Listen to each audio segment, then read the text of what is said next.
Hi guys, welcome back to Automobile Infos. Before I begin with the video, I actually have a small request. If you're watching this video, we're really close to 1000 subscribers. I rarely say this at the beginning of my videos, but if you like the content, if you like the videos, then I'd really appreciate if you could hit the subscribe button. We're super close to 1000 subs and it would mean a lot to me if you could click that button, like the video, share it, and now let's jump right in. The Mahindra BE6 and XCV9E have a software update that has been long awaited, the Custom Mode Driver Profiles NFC. And what if I tell you that it's finally here? The version 6.212 has now started rolling out. Yes, you might not have got a call from the service center yet, but expect it to arrive really soon. Even my service center is denying the availability right now, but in a couple of days you can check with them again because the update has actually started rolling out. You actually needed an OTA update as a prerequisite for the 6.212, but now the service center has the ability to force that OTA update whenever you visit them for the 6.212 version. In this video, I'm not going to tell you what all's new. That will cover after I get the update in detail. You've heard the custom mode, the climate control settings like pop, al, camp, me, etc. All of that is coming with the update, definitely. Other than that, we'll cover everything in detail. And in this video, I'm going to tell you what all you actually need to do before you go for the update. So basically a checklist that you should follow when you're going to the service center for the update. First, I'd like to request you all that please confirm that the update is available for your car. Software updates are actually rolled out according to your chassis number, the vehicle identification number, VIN number that is. So please confirm with the service center that the update has actually come for your car. If they're denying it, yes, for sure they could be just reducing their workload, but ask them to check thoroughly and text them twice or thrice. And if they still keep denying, then call them and tell them that various people have got it and you'd like for them to manually check it. Next, before you go for the update, please book an appointment. Software updates can take a lot of time, and now that this version is rolling out for the masses, expect the service centers to be really packed. So if you go with an appointment, it is actually easier for the service center as well as you save a lot of time.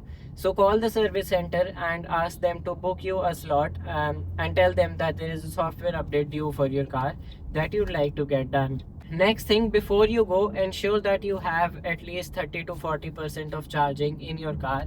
They'll obviously be able to charge it at the service center, but it's going to take time, and why waste it?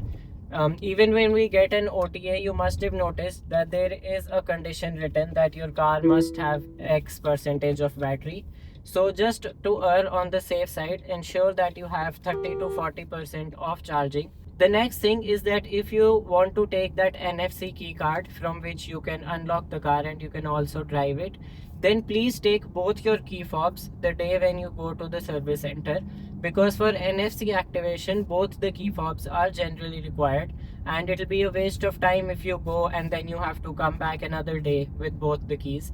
So just to be on the safe side, carry both the keys, and also carry your mobile phones, because we never know, NFC might be enabled for iPhone or Apple Watch along with this update. It has had some issues, but some 9S owners have actually got it working on their iPhone and Apple Watch as well.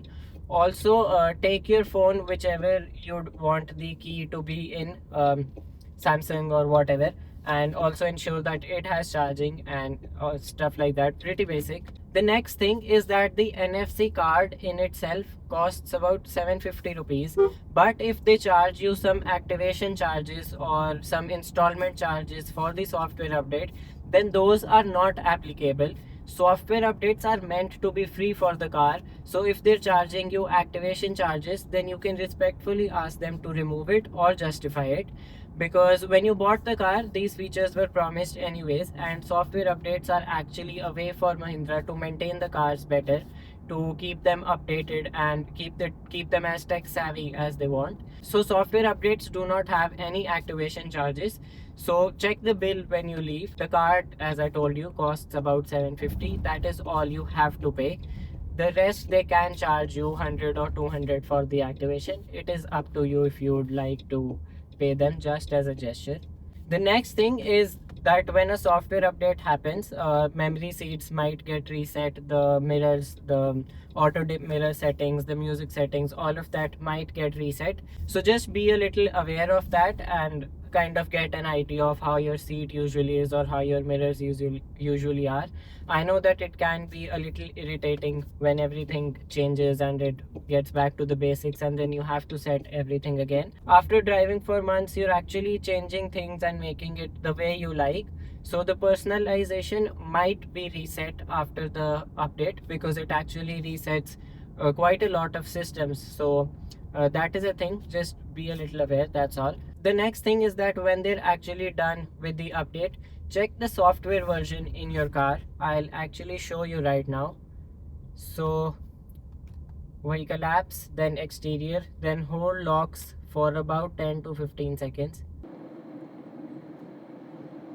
I think that was about 10 seconds. Yeah. So as you can see, my version here, the last four digits here say 3.912. After the update is done, it should be reading something like 6.212 because that is the newest version. Other than that, when you go to vehicle, you'll also see a custom drive mode here. The driver profiles. So if I go to the home screen here, you see that it is written guest, but after the update, you can actually customize the profiles reportedly, and then when you get in, you just choose your profile and the seat, the music, the mirror settings, everything will be customized to you. So if multiple people are driving the car, you can just switch your profile rather than changing each thing individually. Other than that, before you actually leave, there are a few basics that you should check. Just check that all the electronics are working fine because after an update they sometimes need to be reflashed for them to be working again. Check the music system, ensure that there is no bass cut issue. If that is, then ask them to reflash the amplifier even after the update. Also check the auto dimming ORVMs, check the proximity lock unlock, check that the moonroof's shade is opening, the power windows, all of these basics. Just check, just sit and do the things that you would usually do before you go on a drive so that you can ensure that everything is working how it should and there should be no bugs or glitches. Driver profiles may or may not come with the Face ID scan as of now. You might still have to be manually selecting profiles. But as I told you, I'll cover all of that, everything that's new in a detailed video. You can expect the update to take about 2 to 5 hours because it is going to be a lengthy update. So if you can arrange for a pick and drop through the dealership itself, then that can be good. Or if you wish to stay there and actually see the procedure, then there is no issue in that. But realistically expect that you'll spend a whole day there just updating the software because again, it is a lengthy process. I think that was it for the video. The last video which I posted about the suspension is still holding pretty well. It is not as bad as it used to be, although it is not as good as it was on the day that I was filming that video. You can see that it was absolutely flawless that day. It has stiffened up a bit over the past 3 days, but it is still a lot better than it was before whatever Mahindra did that day. Or even if they did, I don't know if it has something to do with the weather. I've actually felt the suspension to be better after it gets wet. So when the sensors, when the tires, everything is wet, like after I wash the car or if it has been raining for a couple of days, the suspension actually behaves better. Comment down below if you're also feeling this and I'll actually observe this. So you can see that I was at 30, but in the last video that I posted, I was at 30 that day also. But the suspension performed a lot better that day than it is now. So inconsistency is still there. I'll actually try to pinpoint whether water actually makes a difference in the suspension because I clearly have felt that it does. Anyways, getting back to the point, if the service center is denying the availability of updates, wait for a couple of days and then call them again. They will have a lot of workload, so be sure to get an appointment. And I hope you have a really good experience. I actually hope that this update makes our car better as we've always wanted. I hope it fixes the suspension, the music sounds better, we all get the face scan, the NFC, all the cool things we were promised at the time of launch. Thank you so much for watching this video. If it helped, please give it a like. Subscribe to Automobile Infos for more such content. I'll see you in the next one. Drive safe and have a happy journey.